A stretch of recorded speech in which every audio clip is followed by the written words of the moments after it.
7h40 et Judith Mergui, notre petit rayon de soleil, nous a rejoint en studio. Bonjour Judith. Ah bonjour, ça y est, elle est amoureuse. Voilà, qu'est-ce que qu'on fasse ? Et c'est l'heure de votre revue de week-end, comme tous les lundis, à la une de l'actualité. L'adoption vendredi en première lecture par l'Assemblée nationale de l'article 24 de la proposition de loi sécurité globale. Elle pénalise donc la diffusion d'images des forces de l'ordre. Alors quoi, c'est fini les photos des policiers ? Mais quoi, même si c'est leur bon profil ? Si les poules faisaient code Kodak, les poulets refusent de faire code Kodak. Fini donc les clichés de matraque, de menottes et de gaz lacrymo. En gros, c'est la disparition des photomatons. L'enseigne Decathlon retire ses publicités de la chaîne CNews. Oh, c'est dommage. Ça, moi, je voyais bien Éric Zemmour en égérie escalade ou chute libre. En plus, on tenait déjà le slogan pour le partenariat avec Decathlon. Éric Zemmour à fond la ferme. Et bien noté sur BFM TV cette déclaration samedi de la maire de Paris, Anne Hidalgo. Elle déclare: les écologistes ont un problème de rapport à la République. Autant te dire qu'ils sont verts de rage.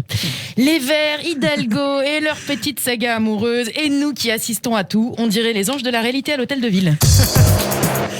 Jonathan Daval, condamné à 25 ans de prison pour le meurtre de sa femme, et il déclare: je voulais juste la faire taire. Eh ben, fallait épouser un jukebox. C'est le problème quand on épouse un être humain, ça parle, ça respire, ça vit, quoi. Enfin, et c'est censé continuer à vivre d'ailleurs. Les premières températures négatives sont enregistrées ce week-end en Alsace. Une simple phrase de la météo qui m'a fait réaliser que même notre langage a changé. En entendant température, j'ai pensé fièvre. En entendant négatif, j'ai pensé test PCR. En entendant Alsace, j'ai pensé cluster Grand Est. Et le Covid, c'est son obsession. Pitié, ne nous infligez pas ça.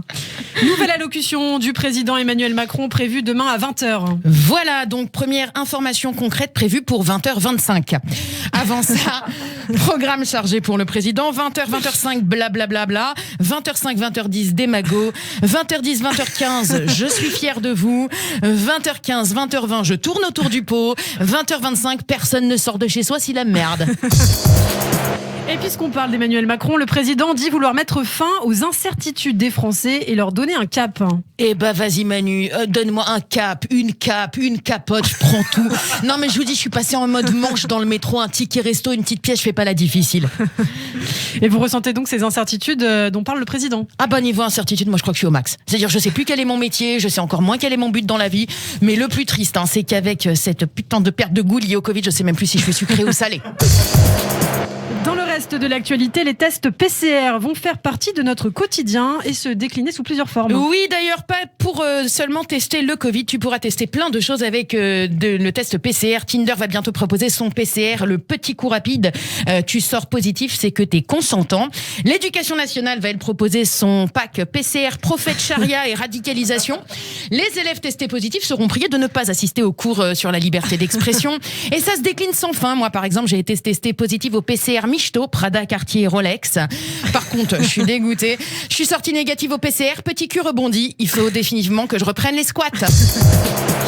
Crise sanitaire, toujours, on notera cette déclaration au sujet des vaccins. Le professeur Lelièvre, chef du service des maladies infectieuses de l'hôpital Henri Mondor de Créteil, il déclare: je n'aime pas cette impression de course qui n'a rien de scientifique. Ouais, il tempère, professeur Lelièvre. Faut dire que depuis qu'il s'est pris la tannée par la tortue, Lelièvre, il a retenu la leçon. Rien ne sert de courir, il faut partir à point.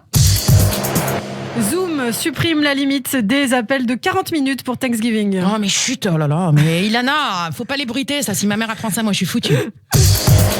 États-Unis, Twitter va remettre le compte POTUS à Joe Biden le jour de l'investiture du nouveau président. Eh franchement, vu les conneries que Joe Biden il peut sortir parfois sur Twitter, vaut mieux peut-être pas lui filer le compte @motus. Une peine de 8 mois de prison avec sursis pour une femme accusée de faire chanter le joueur de foot Anthony Martial avec des photos compromettantes. Ah bah apparemment, il a pas réussi à régler ça à l'amiable avec un petit coup franc. Ou alors c'est peut-être madame qui a refusé la touche. Bref, on est plus sur une ambiance cour martiale que passement de jambes. Et ce samedi, les gendarmes verbalisent un individu. L'homme avait écrit sur son attestation de sortie qu'il partait péter la gueule à un mec. Et ben voilà, quoi. Régler ses comptes, c'est pas essentiel. Moi, j'aurais fait quand même une ristourne pour la franchise et une autre pour l'humour. Merci beaucoup.